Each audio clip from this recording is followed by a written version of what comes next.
the southern coast of Tanzania, Mafia Island looks like paradise.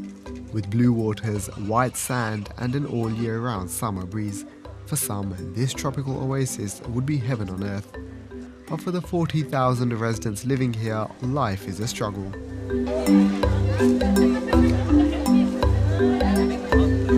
There's a severe water shortage and malaria is rife. And with the lack of funding for schools and low employment rates, the problems get bigger.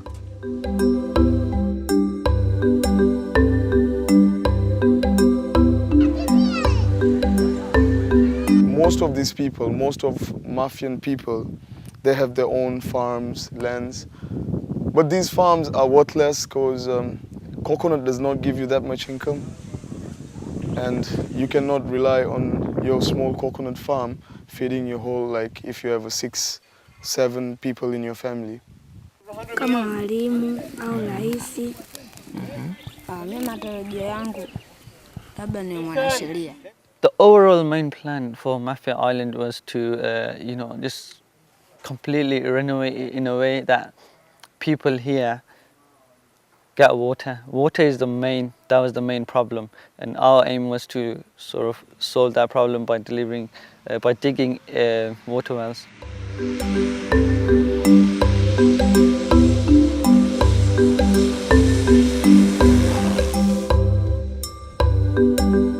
Now, 21 Islamic Help volunteers who've been raising money for the people here are about to touch down to see whether they can make a difference. But they've got a hard task ahead of them.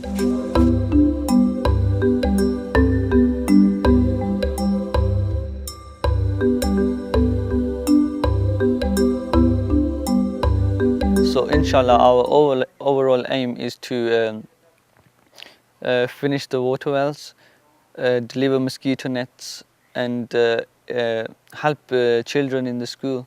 Every successful operation has a good plan. While you guys are there, let's start with the football pitch. Measure out the size of your pitch, where it's going to be, mark it or something. Gather the tools that you're going to be using. Okay, the plan was first day, mark out the actual length and width of the pitch we wanted. It got bigger. Where's Ishi? Yeah. You need to find the desks, the stationery kits. The facilities are very, very poor here. We've got basic stuff like they haven't got pens, pencils and stuff, and they've got like 40, 50 kids in a class, and there's only 2, 3 classes in that school. Well builders, find out what you're going to do. It takes normally 3 days to build one well from start to finish. The main role was actually getting water wells actually in use, so the people have actually the necessity of having just clean water just there, and they're able to use it as opposed to travelling how far and just drinking contaminated water. Mosquito nets. Mosquito nets are arriving today. The aim was to distribute, basically to educate people about malaria and to try and prevent it to an extent. Obviously you can't get rid of it totally, but to try and prevent it from happening and to give it to various villages. But find your task. I'm not going to tell you in detail. Just get it done. You guys know what you have to achieve when you start it. At a nearby school, locals have gathered to greet the volunteers, giving both sides the opportunity to get to know each other. Anaitwa Hana. Assalamualaikum Ishfaq Khan. Anaitwa Ishfaq. Assalamualaikum Zain. Zain. Assalamualaikum Navid. Navid. You are welcome, and we are here. We have prepared everything. The villagers will be here to participate with you. The students will be here, and we have all the equipments. We have hoes, slashers, so that what I can say. You are welcome. Thank you very much. Welcome to Mafia. Thank you so much. Yeah, I think you will enjoy. Thank you very much. Welcome so much. Welcome. One thing that people struggle with over here in Mafia, the biggest problem is water. When the rain is coming, water will fall up to inside. We have water tanks, pumps, we put water. Sometimes they clean, but maybe other people they get ill through this water because these kids they come here and they drink sometimes. They bring here, just in truck. They use this. We have a bowl here, a well, and this one. So water put inside there. Sometimes when rain is coming, that's why they put this iron sheet. They fall inside there.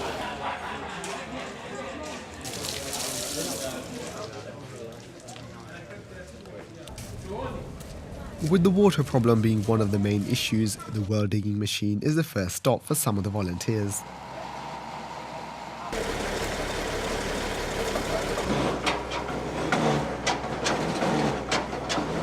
Just spoke to the guys that are actually, drilling. Now, because they've actually drilled into the initial ground and they've got the water coming out, they need to put the pipes in, obviously fixate it so the water can come out. But the earth can cave in. So now it's just a case of, I've told them, because we've lost a bit of time, carry on with what they need to do.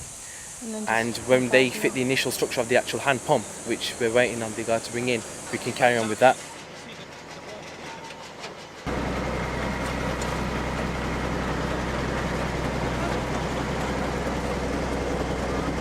But I've told them, guys, don't wait on us now. You carry on doing what you got to do, because it's not necessarily about us being there to help it. The main thing is the people here get the water, which is what the thing was. So we're just going to be here, wait on the guy to bring in the hand pump machine. We'll fix the structure in. So hopefully guys like that don't have to bring in water bottles like they do. I mean, it's not in its complete stage with the actual pump, but you can see how it's going to look and how it will be. So it's just across this way. These are the two pipes which you're talking about, which are fixated in. If you look through, you can actually see right down to the bottom of it.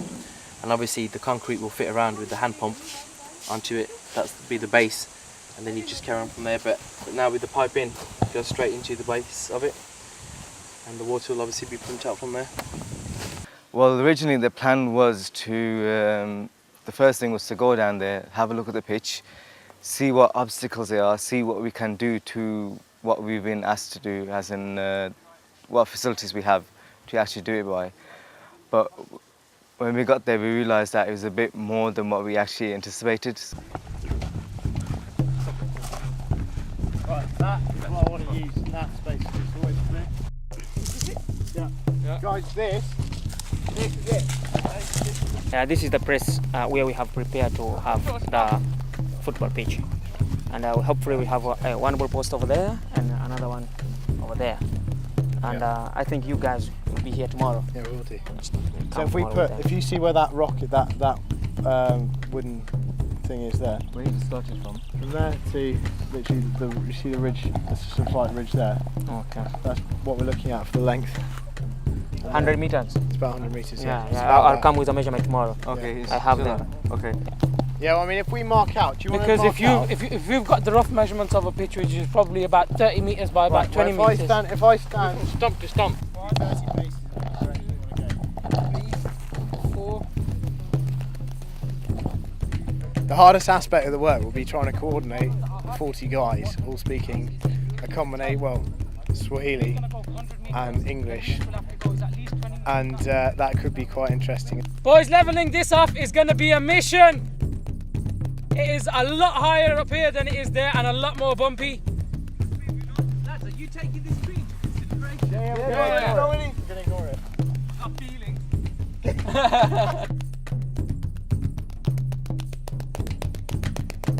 And looking at what we've got in front of us, yeah, there's quite a bit to clear, and yeah, it's quite uneven, but it's not. We're not having to dig up a Mount Everest or anything with this, so it should hopefully be adequate. Otherwise, it's going to be an absolute nightmare. But we'll do it. It's fine. Good times.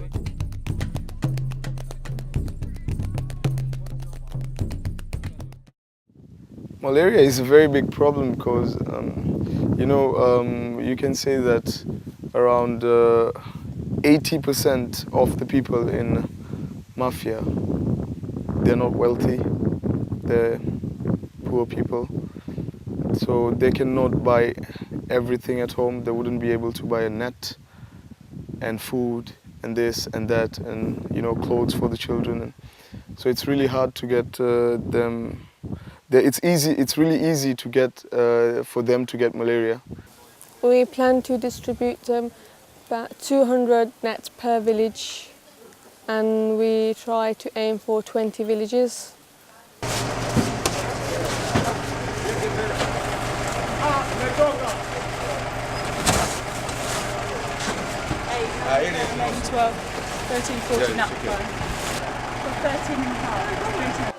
With malaria being one of the island's biggest killers, it's down to the mosquito net team to try and distribute as many nets as possible to the villages across the island.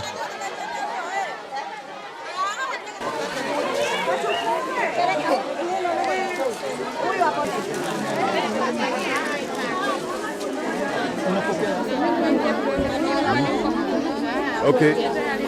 Samira, just giving and check time. Mshikie kwanza. Mkono na hii pokea. Haya. Come and this. Nikla. Baby. Born yesterday. One day. Heavy duty. It's difficult because there's only certain number to go round, and everyone wants at least one, so it gets to a bit of a scramble. Everyone's desperate to get a mosquito net, so it is difficult.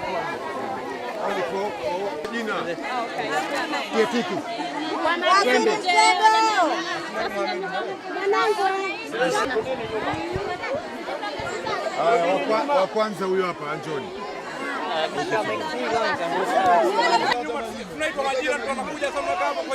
The other village was not as bad as this. I think it was less people, but they were a bit more organised. And even though they weren't enough to go around, they were actually even though we felt really bad, but they weren't this bad. It was more organised, a bit more organised. I don't know what's happened here. It's a bit. It just shows how badly people need the mosquito nets, that they have to, like, they rush around and stuff like that for it. Things we take for granted. It probably opens your eyes, especially the last village as well, and this. And then, so I don't know, it's an eye-opening experience. It really is.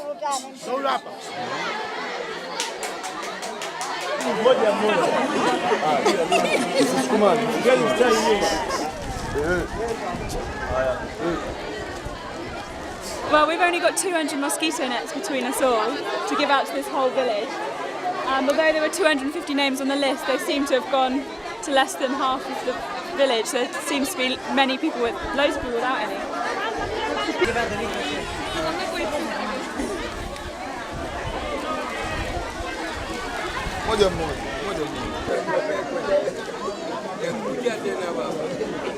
At the end of the day, they're taking loads of mosquito nets because it's saving their children's life. I mean, if it was you, you'd take as many as you can. But then there are people without any. In an ideal world, there'd be enough for everyone, and it's so hard to see some people without them. I know.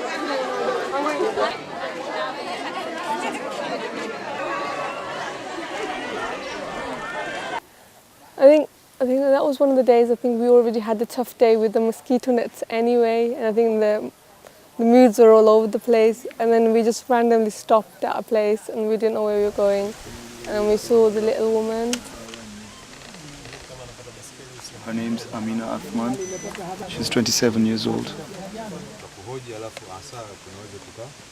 Katika maisha yako ya kila siku, ni nini unachokiona unapata tabu zaidi? Ni vitu gani ambavyo unaona unahisi kama vinakupa tabu zaidi? Katika maisha yako ya kila siku. Wewe sema, usione aibu, wewe sema. Sema. Tunapata tabu ya nyumba, tunapata tabu ya nguo, tunapata tabu ya chakula. Ni kitu gani kinachokufanya uwe na matumaini, unakuwa unafurahi kila siku? Unafanya kitu gani kwa kila siku? Sema tu. Alikuwa akifurahi na redio. Kwa hiyo wewe hapa mkiamka asubuhi kwa mfano, mnakuwa mnakaa tu hapa? Yaani wewe ndio unakuwa unakaa hapa au unakuwa unatoka? Mimi nakaa hapa, siondoke kwenda kokote.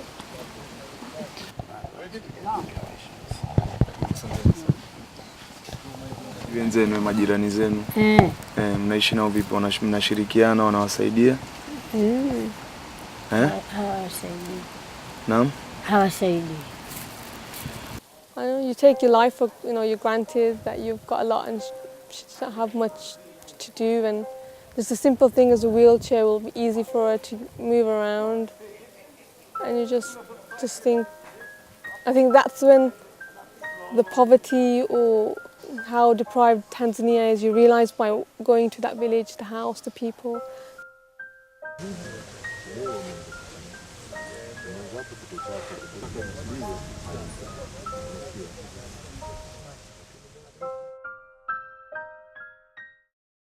The local people are just amazing. I just have to say that they were the biggest help ever. Because when I first started this, I thought they were just going to be just the 5 of us, which I found out was incorrect when the villagers came down. And there's over 30, 40 villagers come down, ranging from ages from 3 to say about 60, 70. Everyone worked as much as they could, and especially in this heat. We couldn't last an hour without having a drink of water and having some shade, but they just lasted throughout the whole day.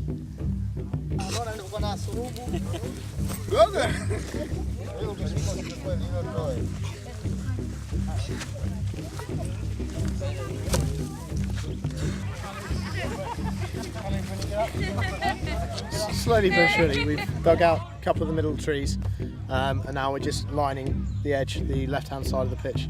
So it's getting there. This side here, it looks like there's 1 or 2 or 3 coconut trees, but actually, or palm trees, but actually there's loads of old stumps that they've knocked down or have been knocked down. There's probably about 5 or 6 different bits and pieces that we've got to jump through, which should be fun. Good times. The most challenging aspect was the fact that there was about over 10 trees there, as in full trees, as in from top to bottom, and over 60 to 100 stumps from old trees and old plants, which were just left there and dead.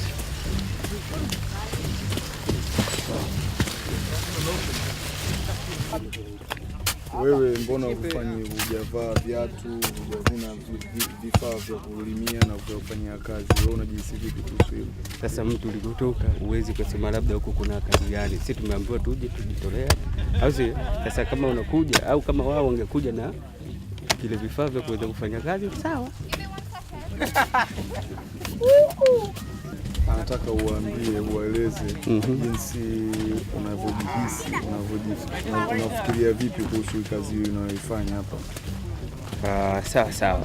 Kazi hii ninayoifanya nafikiria kwamba ni maendeleo kwa kijiji hichi cha hapa. Hausia, na pamoja na watoto wetu watafaidika kwa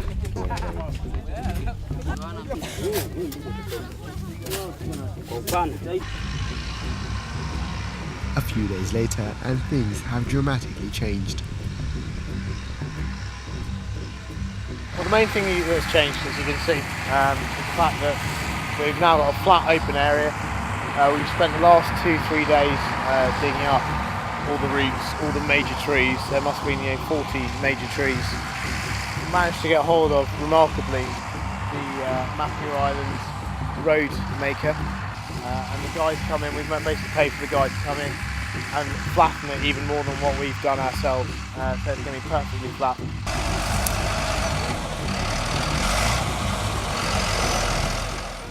I think probably the struggle with one of the schools, with the kindergarten school, we didn't expect it.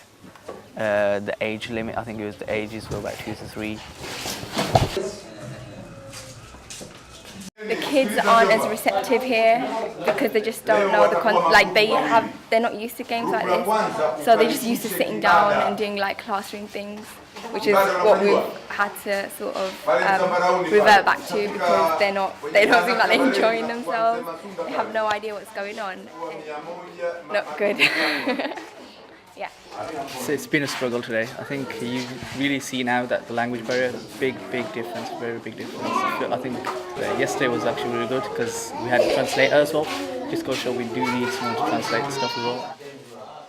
But we improvised and it went well. The basic things like balloons shocked us, they enjoyed that. So it was a good improvisation.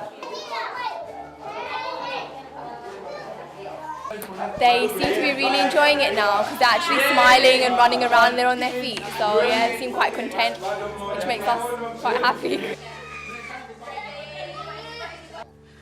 This is the head teacher of a primary school where the team's been working. she wants to get education to these children.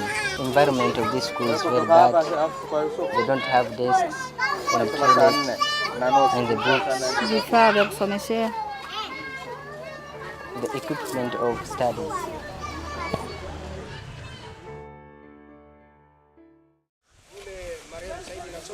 The next day at the water well, the hard work is beginning to pay off. The initial, obviously, the drilling for the water's done. Now he's just built the rest of it. We were helping the guy out the other day, and it's just the foundation of it, obviously laying the bricks and the cement. Now the problem was initially, the cement can dry out fast in the heat, so they can only do a certain amount before it all dries up and then carry on from there. But this guy's amazing. I mean, if you could look at how accurately he's done everything. And now we've just got the initial pump to put in, and obviously now they're going to have clean water. But the fascinating story is the guy who's actually doing it. He actually just lives in the bush, and he has nothing himself. He just lives. You see, one of these huts. It's more basic than that. He's just got a little room. He has his equipment which he comes in, and this is what he's done. And it's amazing to see it. My name is Hamed Baruk Marijevi.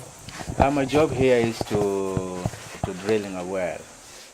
This area we used to sleep here during the night. We are 4 peoples, and then we are sleep here every day. My mattress is here. See another guys, another my fellows who are sleeping all together here. It's too much mosquito inside, but unfortunately we have only one mosquito net. You see. Sometimes you find too much problem because when we drilling, there is stone. You find a rock or stones, so you take too long to finish the well. And sometimes the well is finished, but the sand. I mean, the sand is coming inside, and then the depth is maybe you for 1 day or 3 days you get 40 meters or 45. If you sleep until tomorrow, you find the depth is going down, you see? I think, in all honesty, there's only probably a few wells that have access to clean water, but the majority of it is, there's a lot of people that live way out in the bush, and they have dirty water, which is actually just holes dug into the ground, and it's not even a case of just trying to get it filtered through. It's quite hard to get clean water here.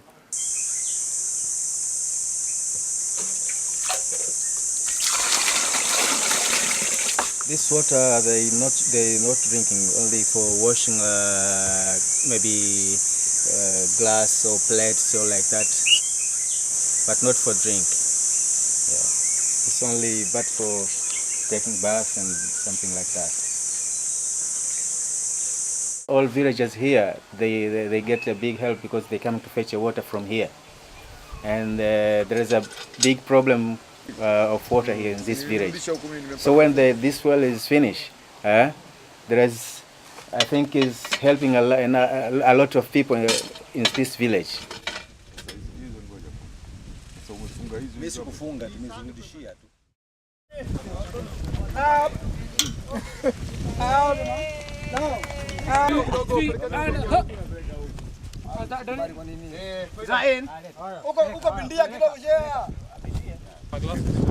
Whoa. We're putting out the last goalpost and then that's it. Yeah. Okay, guys.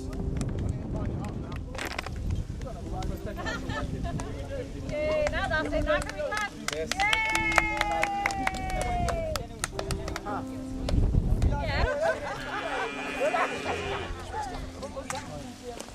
Yeah, that's now in place.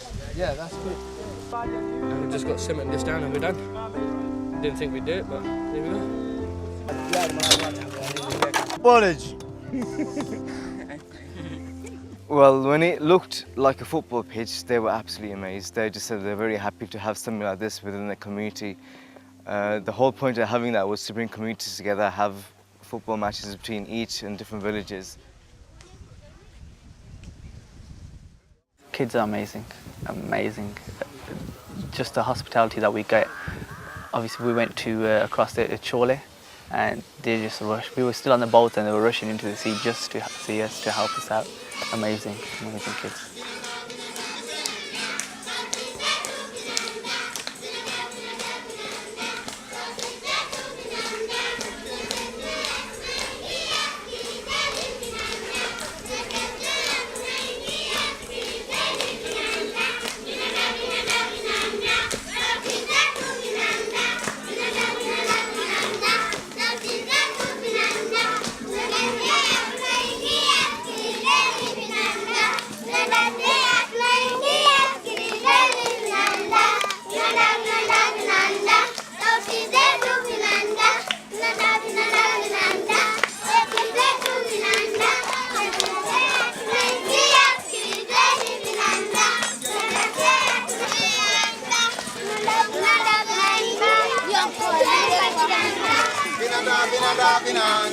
sauti zetu vinanda teketea.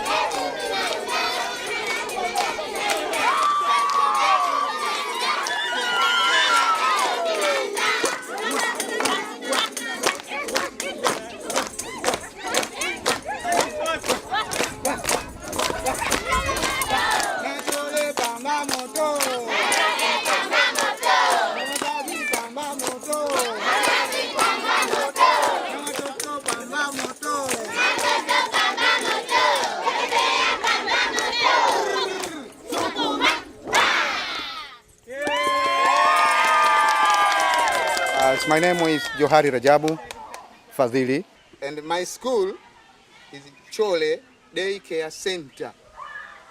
So now we have 95 kids.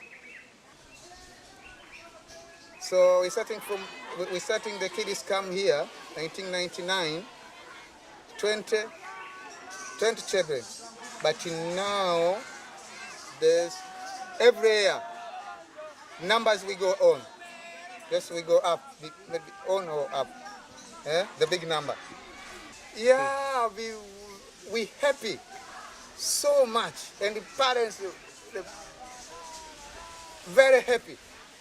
Thank you to Islamic Help to help us. Ready? Nasema chole oye basi oye. Fanya hivi. Sawa? Haya. Chole oye! Chole oye! It's the moment of truth for the Waterwell team.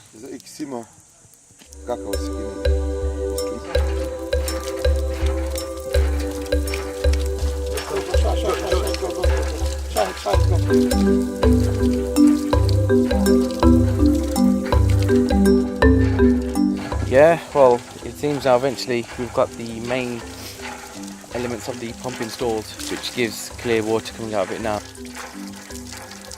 Eventually we've got there, and it's a good feeling.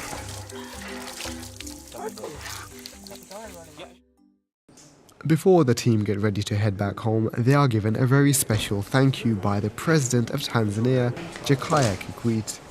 Thank you. How are you? So when we get friends like you coming up to complement our efforts, then you help us solve the teething problems that our people face. So welcome, as we say in Kiswahili, karibuni sana. We want to see more and more of you. After you finish Mafia, you take on another district. Yeah. It's been an emotional experience for the team, providing vital aid for the islanders. But there's still one more person that needs their help.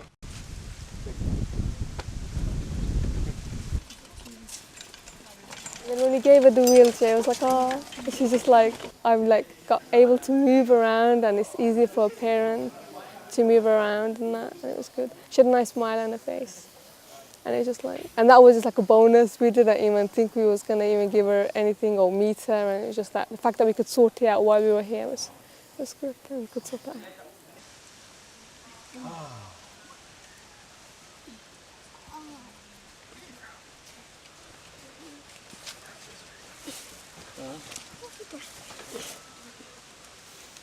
Unafaa kizuri. Kizuri. Umefurahi? Umefurahi? She's very happy. She's saying that she's very, very happy. Yeah. I just tell her she's an inspiration. Just keep smiling. That's all we ask of her, just to keep smiling, keep happy. We're taking her back to England.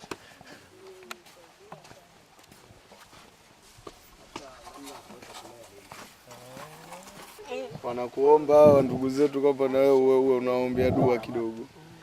uwaombee na wao pia watakuwa na kuombea wewe. She says okay.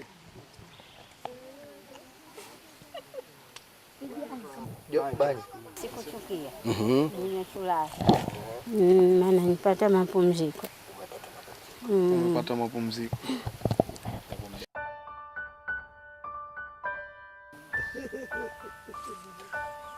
Iwe njukua kumfumba mjomba wewe. Chukua. Kuna huku kibana hivi kinakunjika. Kinakuwa chembamba hivi. Unaweza kuingiza ndani.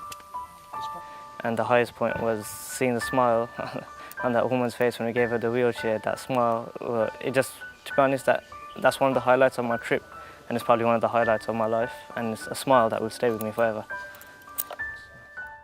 Well, I'm most impressed with the enthusiasm of the volunteers.